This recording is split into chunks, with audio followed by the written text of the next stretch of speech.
The story of the UK is an economy that has got real momentum. What is broken can be repaired. What is ruined can be rebuilt. UK inflation is becoming much more homegrown. We have huge potential as an economy in the UK. This is a time to tell Israel there is a path to peace. Our plan for the British economy is working, but the work is not done. Hello, you're listening to Bloomberg UK Politics. I'm Caroline Hepker. And I'm James Woolcock. Now, the past 24 hours have perhaps been some of the busiest of Rishi Sunak's tenure because we have a major foreign policy issue. Overnight, the Prime Minister authorised military airstrikes on Houthi rebels in Yemen alongside the United States and the European Union, or European Union countries at least. And this morning, the Prime Minister's in Ukraine announcing a £2.5 billion package of aid for Volodymyr Zelensky over the coming year. And all of this against the backdrop of the International Courts of Justice, where there is a historic case taking place actually right now, accusing Israel of committing a genocide in Gaza. There is a lot for the Prime Minister to be thinking about today, James. And it's been building for quite a while, Caroline, with sort of Red Sea tensions we've been covering on this podcast. But then it all came to a head late last night. Rishi Sunak held a cabinet call that journalists got wind of. Speculation began. Then they called in Keir Starmer, the Labour leader, and the Shadow Defence Secretary John Healey, and finally the Speaker, Lizzy. The government, though, insists these strikes are a justified act of self-defence. Here's Armed Forces Minister James Healey. No matter what you think of the Houthi argument about their support for Hamas, we can't allow the Houthis to ransom the free flow of global trade in order to make that point. And that was the Armed Forces Minister there who didn't rule out further strikes. Well, some of the opposition politicians, though, are concerned, of course, because Parliament wasn't consulted about this action. Labour Shadow Defence Secretary John Healey thinks that the decision needed to be made. Having said that, have a listen to some of what he said this morning. We accept this, however, was limited action. We accept that the timing was not in the hands of the UK government, and what we expect now is the Prime Minister to come to the House of Commons at the earliest opportunity on Monday to explain what the action aims to do. That's a clear split between Healey, who was in those talks, was invited into cabinet last night alongside Keir Starmer, and those like John McDonnell or Jeremy Corbyn on the left who have already condemned these attacks and Parliament's lack of say. Further illustrating this is in some ways a together approach between Labour and the Conservatives, at least at the top levels. Now, there is no legal need for the Prime Minister to let MPs vote on military action, and Labour seems unlikely to demand one for the reasons I sort of just set out. But if you go back, there are two recent parallels on interventions on the Middle East. There is Syria in 2013, and obviously Iraq, Tony Blair's major war then. For David Cameron in 2013, Iraq had made the idea of military intervention so toxic, he put the vote to the MPs and lost. OK, but this isn't on that scale, is what I would retort to that. And Jeremy Corbyn's also yesterday's man. And Keir Starmer's, right at the beginning of the Israel-Hamas war, tried to make a clear break between his administration and Corbyn. It's not on that scale yet. This is the thing. Conflicts in the Middle East will spiral and spiral. As many will say, these things will go on. One of the things here is it's a fascinating quirk of UK politics at the moment that we get to hear David Cameron, who back in 2013 made the case to MPs and lost, now speaking as Foreign Secretary. Here he is earlier this week, once again, defending his foreign policy record to MPs in Parliament. We need a concrete plan of support for that government and a plan to help reform and support the Palestinian Authority. We've got to see a massive reconstruction plan for Gaza. And crucially, we've got to see a political horizon towards a two-state solution. So to come back to your question, Caroline, this isn't on the scale of those previous crises. The question for David Cameron today and the rest of the UK government is, can they contain this crisis to a one-off strike, or will Britain be dragged once again into an intervention alongside the US in the Middle East? Well, not so fast, I would say to that. You use the word spiral. I actually think that a lot of players are being immensely, immensely careful. Having said that, the Houthi reaction that has come in, at least verbally, the Houthis' Supreme Ruling Political Council saying now that all US and UK interests have become legitimate targets. This is actually a change in terms of the approach because the Houthis had so far said that they were targeting vessels in the Red Sea through the Suez Canal, vessels with ties to Israel. So it does sort of show the deepening fallout from the Israel-Hamas war on the wider region. Having said that, also from the kind of economics perspective, from the kind of market reading of this, oil markets did push up oil prices by 2.5% in the wake of this. But that isn't an immense move when you think about oil prices, frankly. In a moment, we're speaking to Bloomberg's Marc Champion about this, but the first question is whether these airstrikes will work. American and British forces targeted 16 locations in Yemen. We've been discussing this with Jane Kinninmont, who is the Policy and Impact Director at the European Leadership Network. Stephen Carroll and Lizzy started by asking her if these airstrikes will put a stop to the fighting or signify the beginning of further conflict. Certainly not the end, and this is all happening in the context of the ongoing war in Gaza and wider tensions between the US and Iran. And so we're going to see further tensions and escalation in the region, but it's a question of kind of how and when these things play out. Now, looking at the Houthis themselves, as you mentioned, they've withstood Saudi attacks. They think that they are on a winning streak. They've gone in 2 decades from being a marginal guerrilla group in the mountains of Yemen that was fighting the Yemeni government to being a group that is suddenly hugely popular in the Arab world for the first time in its existence, because it's seen as an Arab force that is imposing strategic costs on Israel and the West as a response to what's happening in Gaza. Now, they have a larger agenda than that. They want to exert power. They're close to Iran. But right now, they are quite popular. And that is constraining the response, because generally, Arab countries don't want to get involved in this coalition curbing attacks. Jane, what does that mean then for how the UK and the US could, I suppose, escalate their campaign from here? Should we be expecting more airstrikes? Is there a chance of further action beyond that?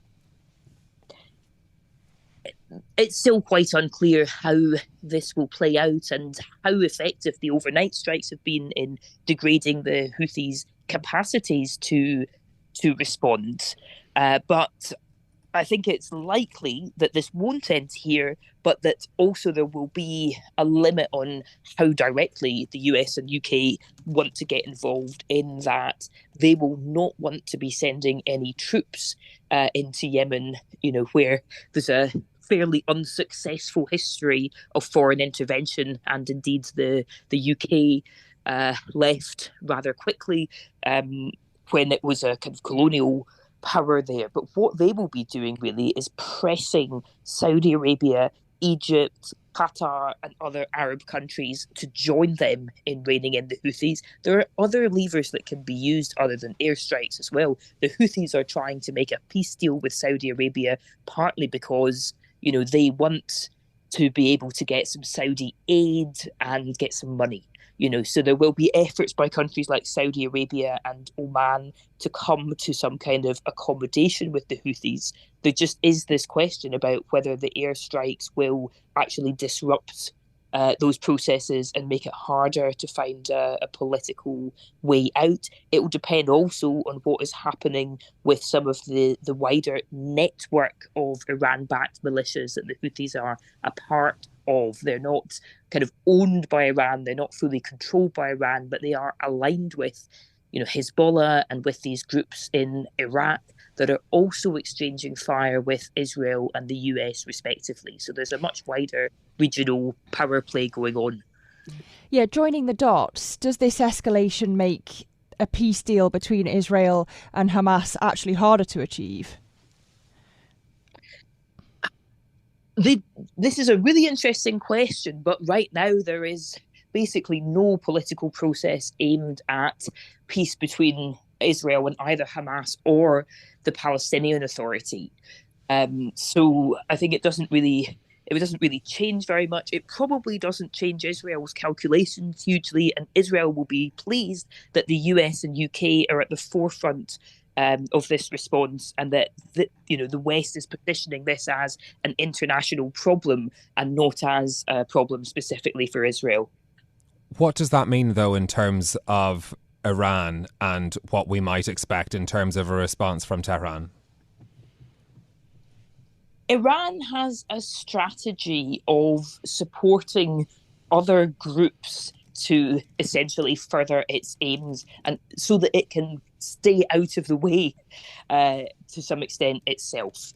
So for Iran, it is pleased to see that the Houthis are taking action, and it won't suffer any costs from the airstrikes either. So Iran probably sees this as a win-win. Jane, while all of this has been going on, Rishi Sunak's touchdown in Kyiv this morning, is it fair to say that the UK has equally divided its focus between Ukraine and the Middle East? There is always an issue in high-level politics that whatever the current crisis of the day is, consumes the majority of high-level bandwidth. And so it's quite important that Rishi Sunak is making that visit. It is definitely designed to send a strong signal that the UK can walk and chew gum at the same time, as it were. But there are many worries about how long the focus on Ukraine will be sustained. Also questions about whether, there's a war in the offing in the next year or two over Taiwan and what that means. So we are definitely seeing a sense in Ukraine that there is distraction for Western governments. And of course, they're looking ahead to the US election and the possibility of having a much less supportive US administration.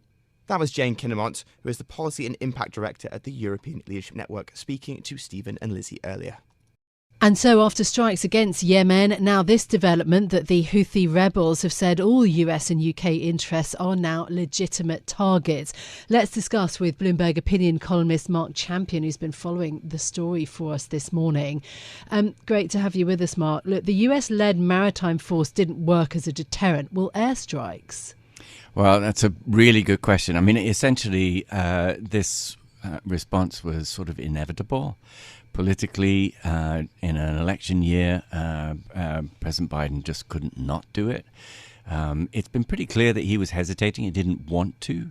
His main concern, rightly, I think, is to avoid the war in Gaza from escalating into a regional war.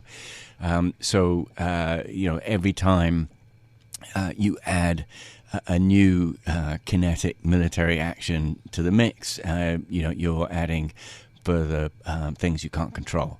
So, he was hesitating, and the Houthis essentially just, forced his hand.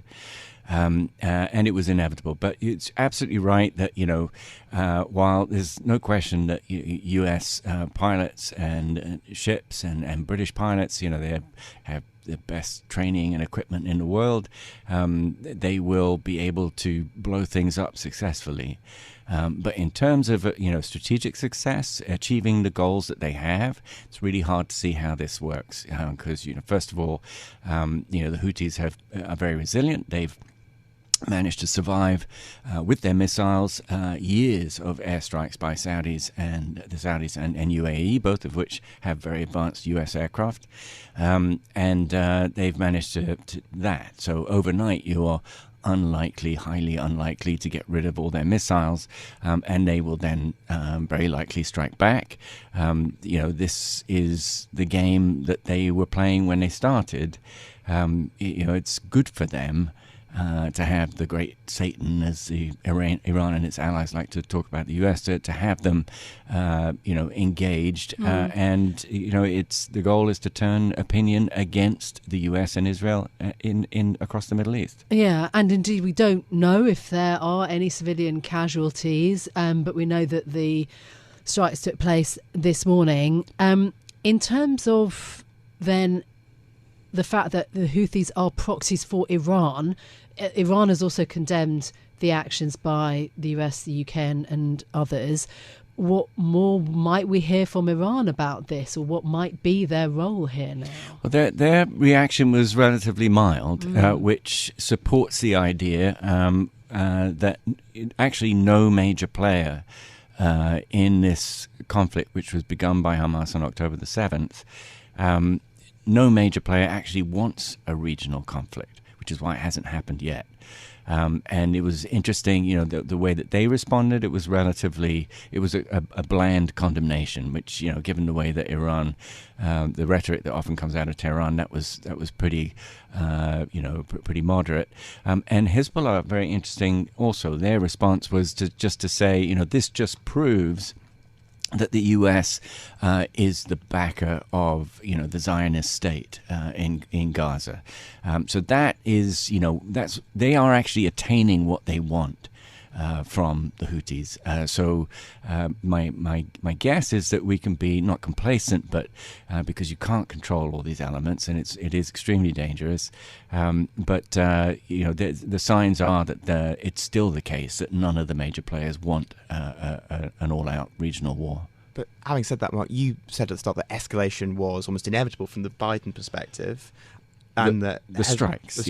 Yes, and that Hezbollah and the Houthis benefit from seeing the US as a sort of evil player in this world. Is there a path to de-escalation, and what could it look like?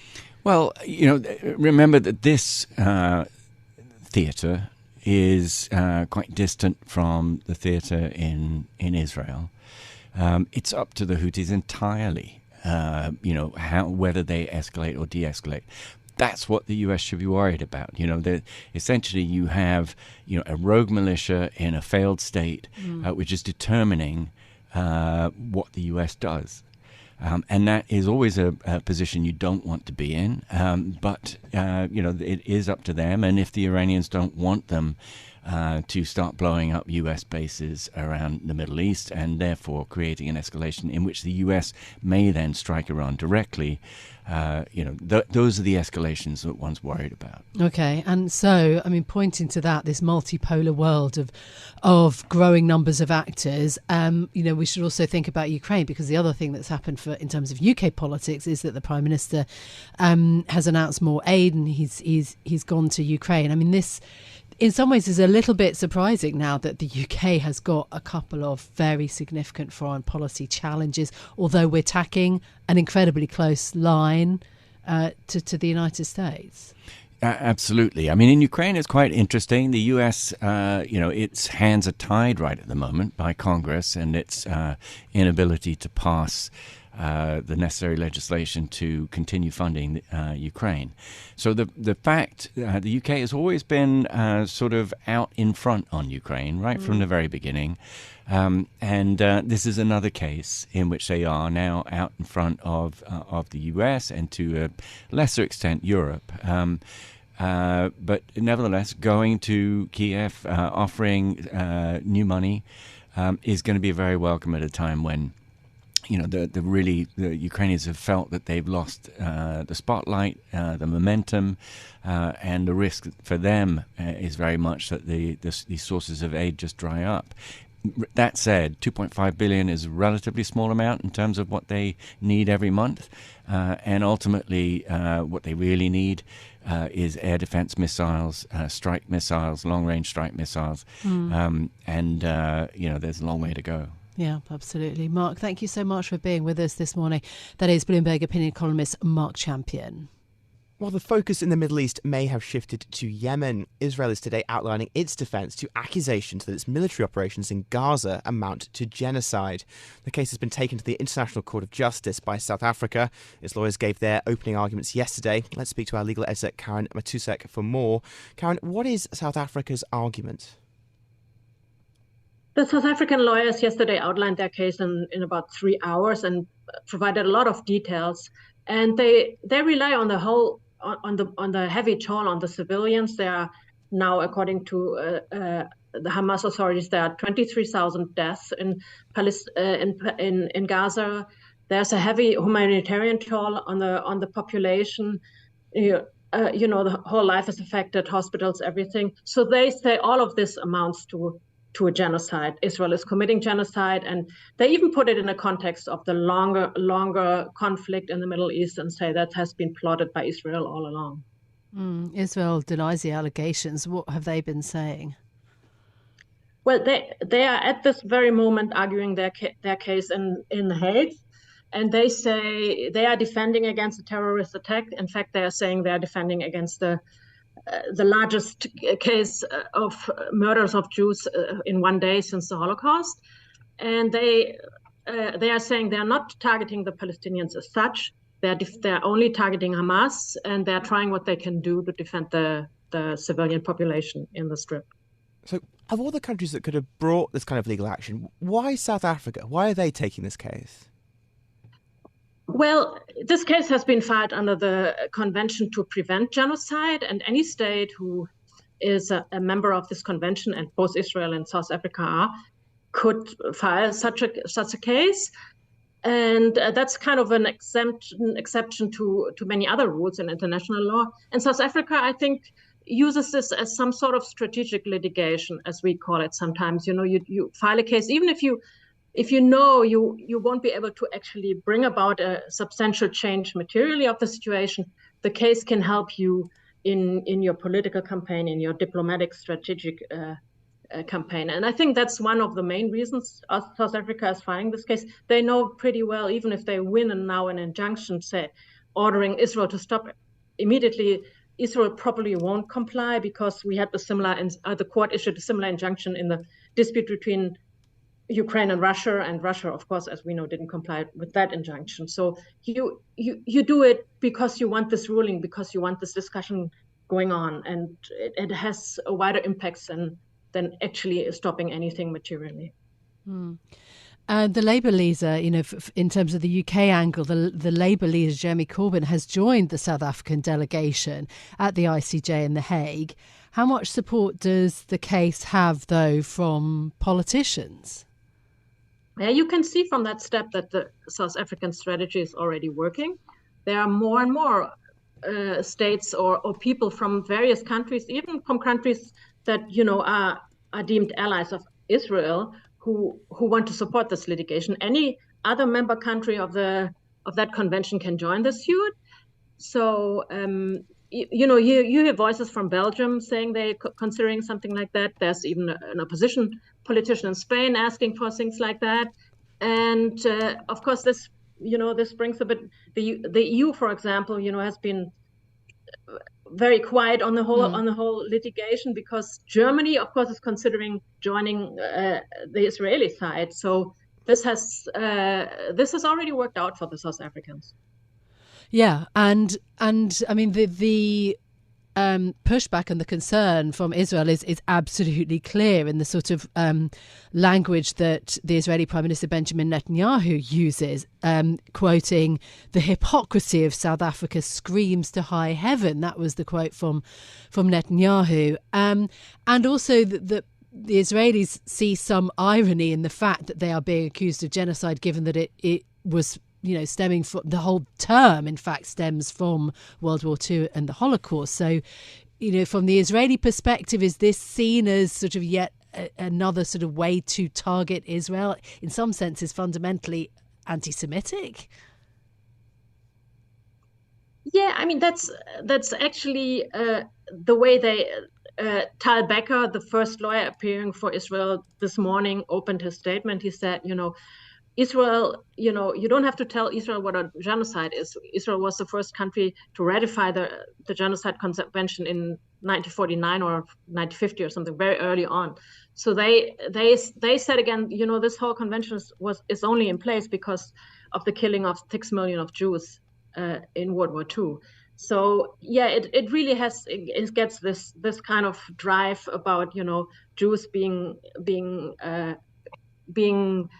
alleged to commit a genocide is seen as an outrageous allegation. In terms of what happens next in this court case, how long might it last, and what do you think the outcome might mean? What's the sort of process now in terms of the International Court of Justice?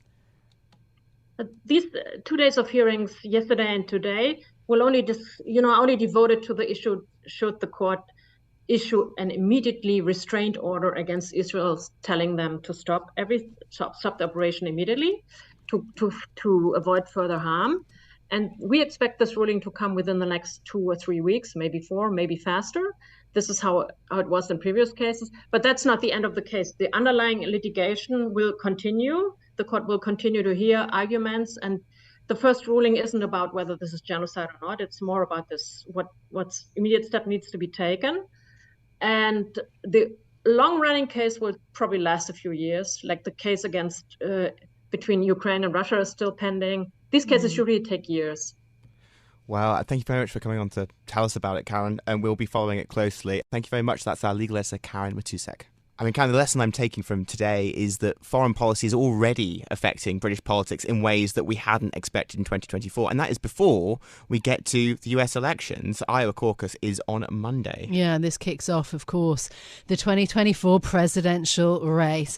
Well, that's it from us for today. If you like the programme, don't forget to subscribe, give it 5 stars so that other people can find it on Apple Podcasts, Spotify or wherever you listen. This episode was produced by Tiwa Adebayo and our audio engineer was Mariful Hussain. I'm James Woolcock. And I'm Caroline Hepker. We'll be back with more on Monday. This is Bloomberg.